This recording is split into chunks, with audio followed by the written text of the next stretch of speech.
implied it and whatever the things that terminology and technical terms he explained. But what actually went into how they got all this information, what they used, what are the technologies, what are the methodologies they use to get it, what are the most important thing, why they want to take this information first of all. That is a basic question that anybody will have in their mind.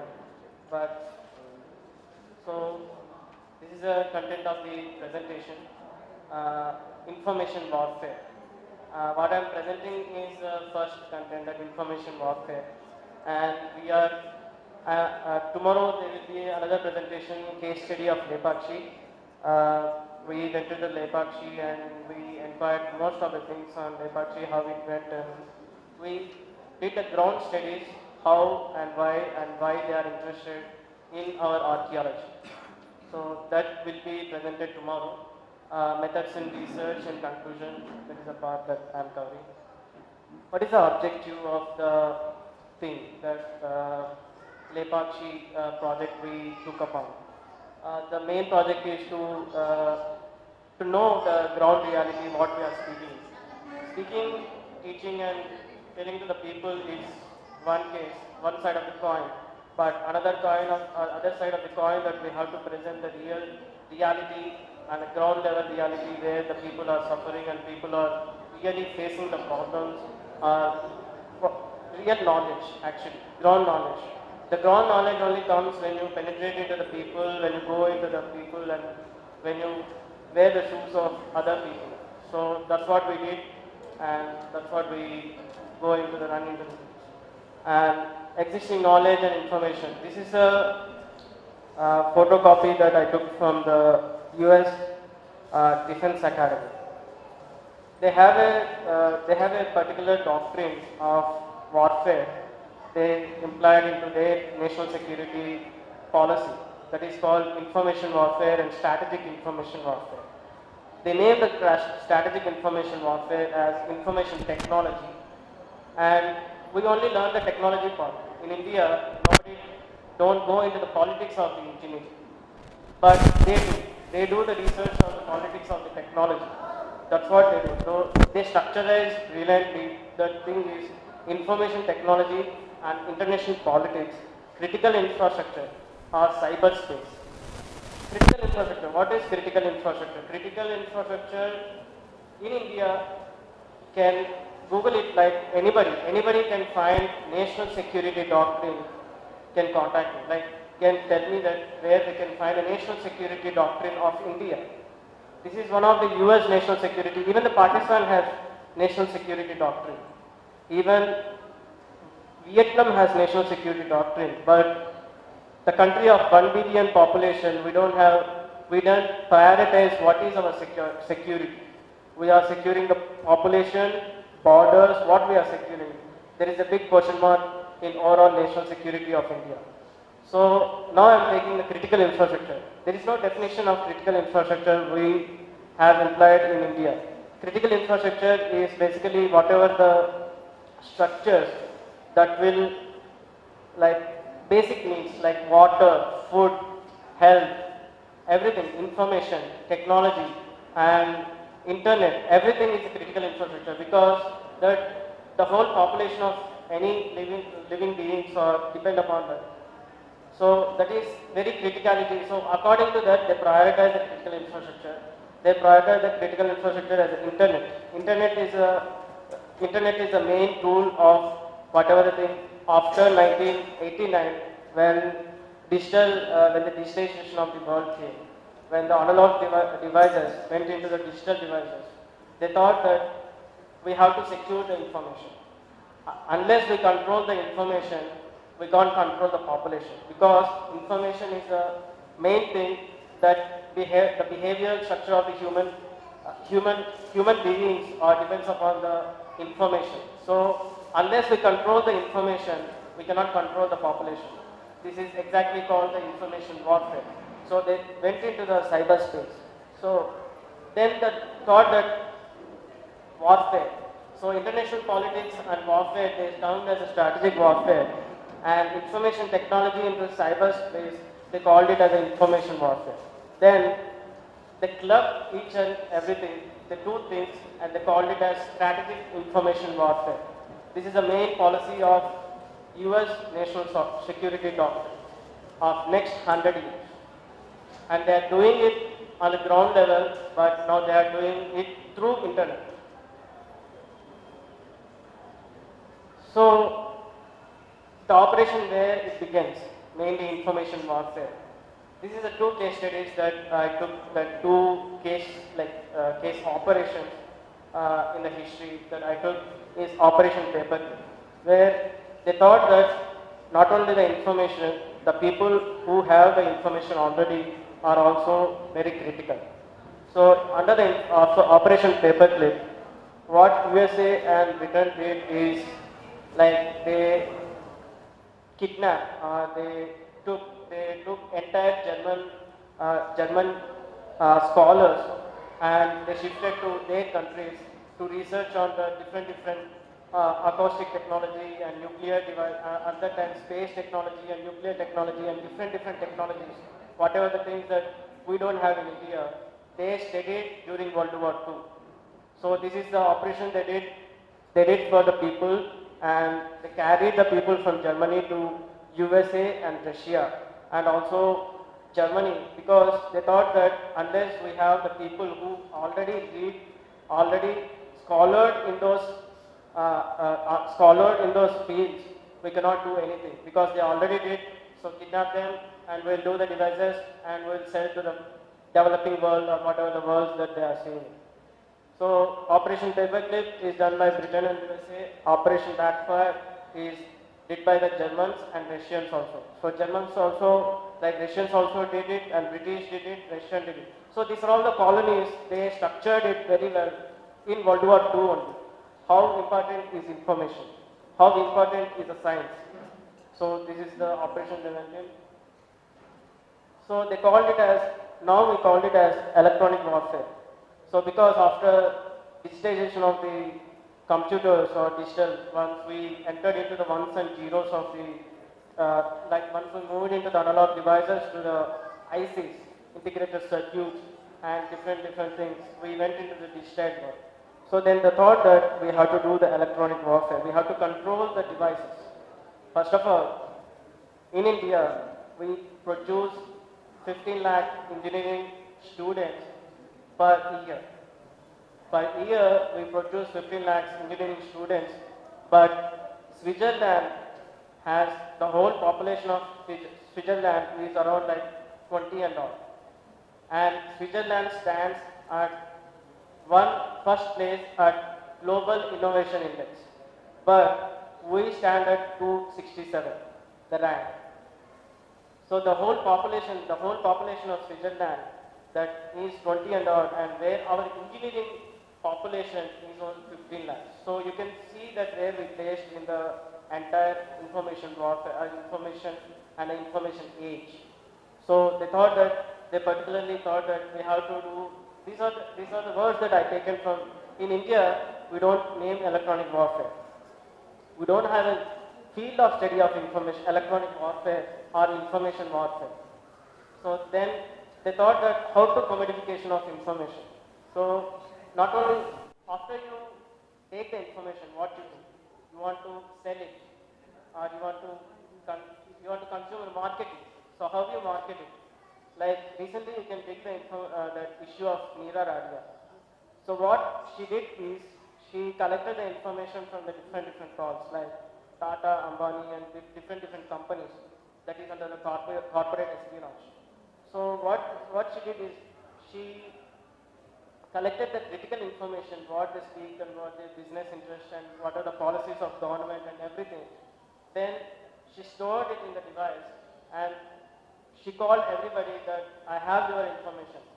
So now I will sell it. So unless you give me some money or whatever the things that she put on the place of the table or whatever the things, then she thought that she wanted to sell the information for the crores. Then they entered into the 2G spectrum scam and whatever things that you know guys, like in the newspapers you can see that how Ambani, Tata, but they never came into the position, but they never came into the mainstream media, but only some of the politicians were jailed, but really she has all the information and all the information about them, what they are doing and what they are not doing, where they are going and everything, whatever the things they routine, that she collected. So the main thing is commodification of information. Everybody can go and sell the information, but US and the Western society has prioritized the information that how to tame the politicians of developing world. So for that, they used electronic warfare and information warfare. So they used electronic devices. Tell me, how many of mobiles we manufacture in India? No mobiles. No mobiles we manufacture in India. Recently, Micromax came into the scene, but they only assembled some of the chips and all things. Last 60 years, India even don't manufacturing a single mobile device. And tell me, how many software products we sell into, what are the OS we use in the system? What is the OS that run in the system? Windows or Apple or Linux? Where they came from? Not in India. But India is named as a first in IT country, and we are proud ourselves that we are in the IT boom and all that. But we don't even manufacture a single operating system. That is called information warfare. That is exactly the information warfare. They want to control the softwares. They want to control the information so that the 1 billion population of India acts what they want to do and what they want from us. That is called information warfare. So they went into, in 1965, they figured it out way back in World War II. That is called Project Echelon. So this is the Project Echelon. What they did is, I'll tell you. So India is the fifth largest of US spying program. Recently, you can know that Edward Snowden is a whistleblower, that he came out of the box and he told that US has spied everybody around the world. But where we are placed? We are placed after Middle East. After Middle East, we are the first country that was came into the list. This is a US software that is called Boundless Informant. You can go search in the internet. This is a software program they run, how many files they collect, what are the bytes of information they collect from India. We coded orange. They code India as an orange. This is a strategic information warfare they did on India. Why India is important? That you guys have to figure it out. So why we are coded after, why so much important after we figured it out in the, this is a US Senator, Ron Veda, Office of Communication. You can go and you can see it in their site, their website is published. I told about the Project Echelon. Project Echelon is part of this. They called it as a 5 Eyes. Because after World War II, what they thought is, they know during the World War II only, they know that the information will be the most powerful tool after the next 200 years or 400 years. They know that world is going into the digital world. And they came up with a policy called 5 Eyes. These 5 Eyes only English-speaking countries. Only English-speaking 5 nations they called as a 5 Eyes. Because you can know that World War II allies, if you go into the history, you know how the English-speaking countries are attacked, like France and England and Germans and England and whatever the things, the fight on. They thought that only English-speaking countries has to be, because English actually came out of England and some of the parts of the Europe. So they thought that English is a secured language that they can combine ourselves, and they want to rule over the world through English. So from them, it's called 5 Eyes. So in that, Australia, Canada, New Zealand, United Kingdom, and United States of America, they came up with the 5 Eyes program. And these were, they want to, what the first policy of these 5 Eyes is, the first you read, whatever the information you read in the newspapers or you read in the books has to be in English, no other language. That is the first policy of the day. So that's why 1 billion population of our country, still our media is following the English language. Times Now is English, NDTV is English, nobody, your paper that you are talking, then what I am talking is also in English. So people, so that's what we are engineering. Even I am the part of that social warfare or information warfare that you can see.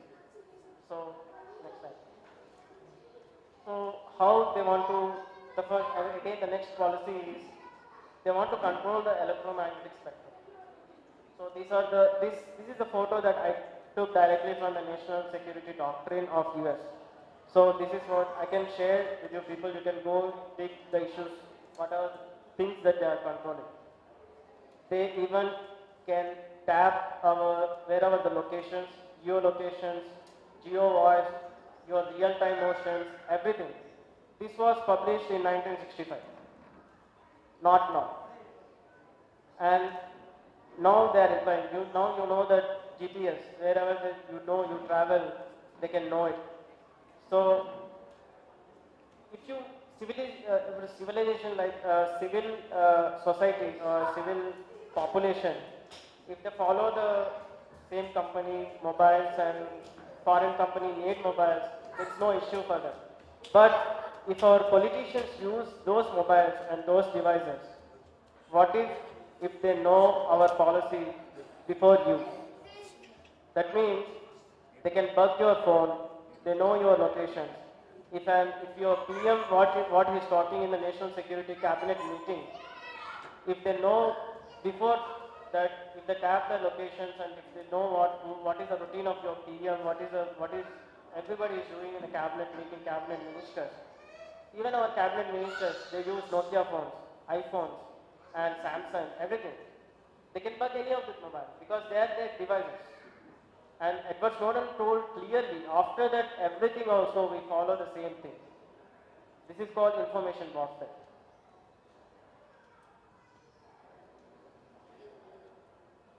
So this is a Naval Academy of US and British.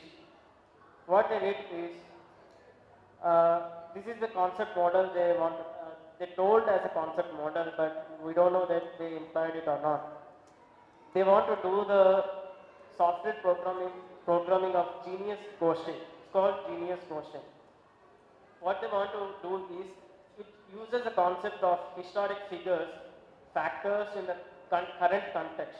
Like Srinivas told about, they took our manuscripts, they took the information, all the information, whatever the things are, and whatever our leaders like Gandhi and Nehru or who are Chanakya or anybody, they told the strategies, they told to the world how the warfare goes and what are the things and all the things. And what this genius ghosting do is, this software, once we feed this, all the information about manuscripts and strategies of our leaders, they observe all the information and they collect the information and they will simulate the programming and they will exactly tell you how to do the warfare. These are the figures they did. They did for the Napoleon, Clausewitz, his German chancellor, he's a German warfare, he's a German chancellor who did a lot of research on how to do the warfare and everything. And what they did is, they collect the strategies of them, they tested on it, and course of actions, this is called course of actions, COAs. If you do the course of actions, they will tell that during the real-time warfare, where you have to place your troops, where you have to attack, where you have to do the things, how psychologically you have to bend the enemy. These are the programs they will do in the computer. This is called genius quotient. So all the Vedic texts they are taking from India or they are using it for the warfare. This is called genius quotient. What they do? Automatic target recognition, multi-target tracking and pattern recognition, object relationship analysis for dynamic situation assessment, and knowledge level wisdom, level fusion, information access. This is called IIT and information intelligence. They want to combine it into the artificial intelligence. They want to fed this information whatever the Vedic text we tell Dhanuved, whatever things, Ayurvedic, any of the things, that whatever the information, warfare that do, they want to fit into the computer programming to the warfare. They only think about war. They know who the threat is. And what they use is directed action, reasoned action, and learned action. So these are the terms that I directly took from the Naval Academy of US. This is the combined program of US and British. These are currently under the research, and we don't know. Because how I know is because of I digged into this issue, because Srinivas sir has given me the perspective of thinking. So when I went to even I cross-checked it and I checked it and I run the entire thing like, is it truth or not? I have to believe it or not. Then I went into the internet, I searched for 2-3 years and I believed it, yes, they are doing it. They are doing the warfare on Indians and we don't know. That is the brilliance of the warfare. That is the brilliance of the Western academics. That is not their brilliance. We only told it. Our scholars, our Vedic scholars told us, don't sit and pray in the temple or sit and pray in the house when their war is going outside of your house. Okay, that's what they told directly to us. But we didn't listen. We are doing the same and same for last 60 years and 200 years. Conclusion. So this is the technical conclusion that I am giving it, that embedded hacking became the main strategy of information warfare in the 21st century. And the hardware relating information communication technology, that what we are called as IT boom, they use it for the warfare. So critical telecommunication equipment has to be manufactured in India. What I propose, this is my paper, my thesis paper, the conclusion paper in my post-graduation in my college, that I forwarded to the National Security Council of India. What I told is like critical communication equipment has to be manufactured in India in a closed group room. Not at least our politicians or strategic assets has to be follow the government controlled equipment. Otherwise you are bugged. They know what you are doing, they know what you have to do with you. So what I propose is critical telecommunication equipment has to be manufactured in India. India should give more importance in developing various cryptography technologies. Cryptography is the way of securing the information. Sorry. Cryptography is nothing but change of the language. When I talk in Telugu here, how many can understand? How many can understand? Even 2 or 3. When I am talking French, they too can understand. Otherwise, nobody can understand. So that's the way of securing. When I talk in English, everybody can understand. Like most of the people. So the way of information is flowing to everybody. So larger group.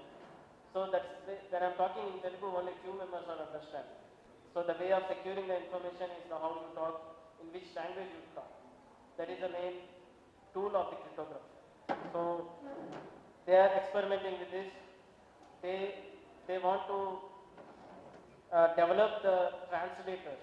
Like in 2008 or 2005, they took scholars from Andhra Pradesh and Kannada and from Bangalore side. Bangalore, they follow the language of Tulu. So they thought that what if India go into the Tulu language to secure their naval communications or strategic asset communications. So they took the scholars from Tulu who are speaking in Tulu and they want to record the voice and they want to do the cryptography run on that language also. So they know that where the threat goes.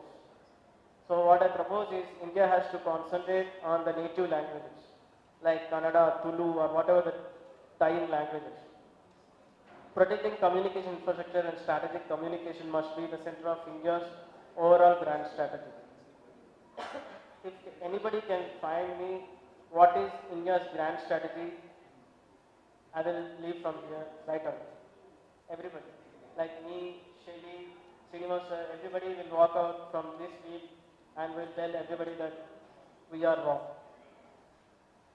If anybody can finally the India's national security doctrine or what is our grand strategy, we just walk away and we surrender to everybody and we walk away. So it depends upon you what you choose, what you want to India. Is it like you want to recite the Vedic things? I am not telling that don't recite the Vedic mantras or whatever the things, but use it for the application. Use it for the human beings. Use it for whatever the things that if you are for the people who are suffering from whatever the things are. Use it for the defense, use it for the health, use it for whatever the things that society is going on. Don't only focus on one thing, don't focus on only that I am correct and whatever the things that I am doing is correct, because it's the control commands are already there. You are not controlling anything, you are just playing. You are just playing whatever the information they are feeding to you. So that is called information warfare. I am concluding with this. Thank you. From our standards. So, Mr. Shyam will facilitate him for this wonderful presentation. And